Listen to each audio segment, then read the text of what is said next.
మంచి పనులు చేస్తే స్వర్గానికి వెళ్తాం. ఇది మనం చిన్నప్పట్నుంచి వింటున్న మాటే కదా. కాని భగవద్గీత మనకు ఇంకో కోణాన్ని కూడా చూపిస్తోంది. అసలు మనం పనులు ఎందుకు చేస్తాం? మన అంతిమ లక్ష్యం ఆ స్వర్గమేనా, లేక దానిని మించింది ఇంకేదైనా ఉందా? రండి, ఈ ప్రశ్నల వెనుక ఉన్న లోతైన తత్వాన్ని ఈ విశ్లేషణలో చూద్దాం. అసలు ఈ ప్రశ్న గురించి ఒక్కసారి ఆలోచిద్దాం. మనం చేసే ప్రతి మంచి పని వెనుక ఏదో ఒక ఆశ ఉంటుంది, కరెక్టే కదా?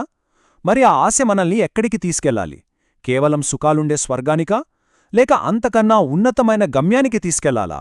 ఈ ప్రాథమిక ప్రశ్నతోనే మన అన్వేషణ మొదలవుతుంది.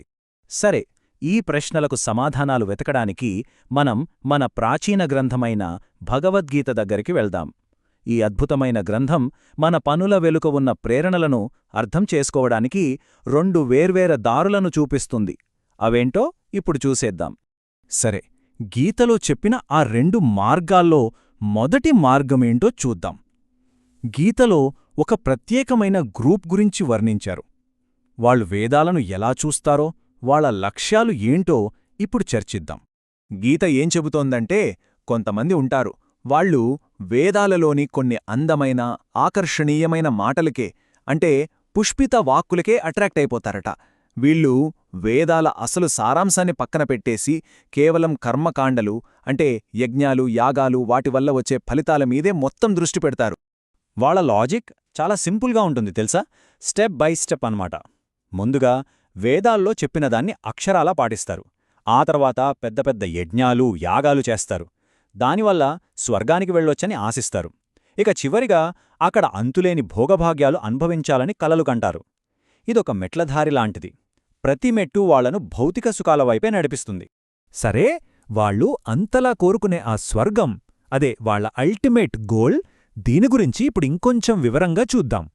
గీత వాళ్ల మైండ్ సెట్ని వర్ణించడానికి ఒక పవర్ఫుల్ పదం వాడుతుంది: కామాత్మానః స్వర్గపరః. అంటే వాళ్ల ఆత్మలు కోరికలతో నిండిపోయి ఉంటాయి. స్వర్గమే వాళ్ల అంతిమ లక్ష్యం, పరమగమ్యం. వాళ్ల ప్రతి ఆలోచన, ప్రతి పని అన్నీ ఈ ఒక్క కోరిక చుట్టూనే తిరుగుతాయి. అంటే వాళ్ల దృష్టిలో స్వర్గాన్ని మించిందే ఇంకేదీ లేదు, అదే ఫైనల్ డెస్టినేషన్, అంతకు మించి ఆలోచించాల్సిన పనే లేదు అని గట్టిగా నమ్మేస్తారన్నమాట. అయితే ఇక్కడ స్వర్గం అంటే మనం అర్థం చేసుకోవాల్సిందేంటంటే, ఇది ఏదో స్పిరిచువల్ డెస్టినేషన్ కాదు. కేవలం వేదకర్మలు చేయడం వల్ల దొరికే భౌతిక ఆనందాలు, ఐశ్వర్యంతో నిండిన ఒక లోకం. సింపుల్గా చెప్పాలంటే ఇంద్రియ సుఖాలకు అడ్డా అన్నమాట. ఓకే, మరి ఆ స్వర్గంలో అంత స్పెషల్ ఏముంది? వాళ్ళు అంతగా కోరుకునే ఆ భోగభాగ్యాలేంటో ఇప్పుడు చూద్దాం. గీతకున్న వ్యాఖ్యానాలు చూస్తే ఆ స్వర్గసుఖాలు ఎలా ఉంటాయో మనకొక క్లియర్ పిక్చర్ వస్తుంది. అవేవో ఊహలు కాదు, చాలా స్పెసిఫిక్గా ఉంటాయి. ఆ వ్యాఖ్యానం ప్రకారం అక్కడ అంతులేని ఇంద్రియ సుఖాలుంటాయట, దేవతలతో కలిసి ఉండొచ్చట, దివ్యమైన సోమరసం తాగొచ్చట, ఇంకా ఊహకందని ఐశ్వర్యం. వింటుంటేనే ఎంత బాగుందో కదా, ఒక లగ్జరీ లైఫ్ అనమాట.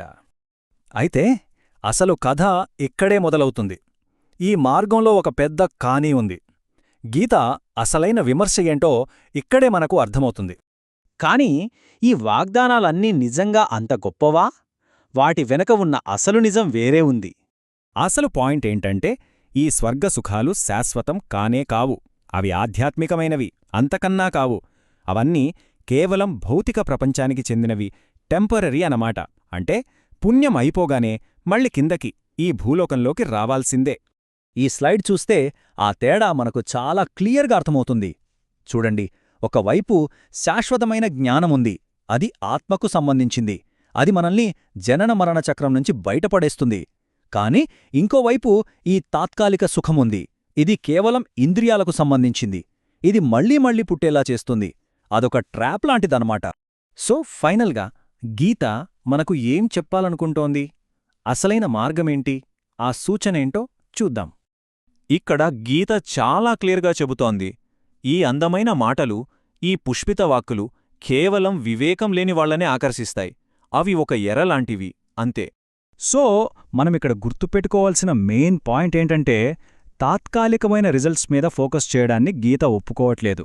ఎందుకంటే అవి మనల్ని బంధిస్తాయి. నిజమైన లక్ష్యం టెంపరరీ స్వర్గం కాదు, అసలైన శాశ్వతమైన జ్ఞానం. దాని ద్వారానే మనకు విముక్తి. చివరగా ఈ ఒక్క ప్రశ్న గురించి ఆలోచిద్దాం. నిజమైన, శాశ్వతమైన ఆనందం మనం కోరుకునే ఈ టెంపరరీ సుఖాలకు అవతల ఎక్కడైనా ఉందా? దీనికి సమాధానం బయటెక్కడో లేదు, మనలోనే వెతుక్కోవాలి. ఆలోచించండి.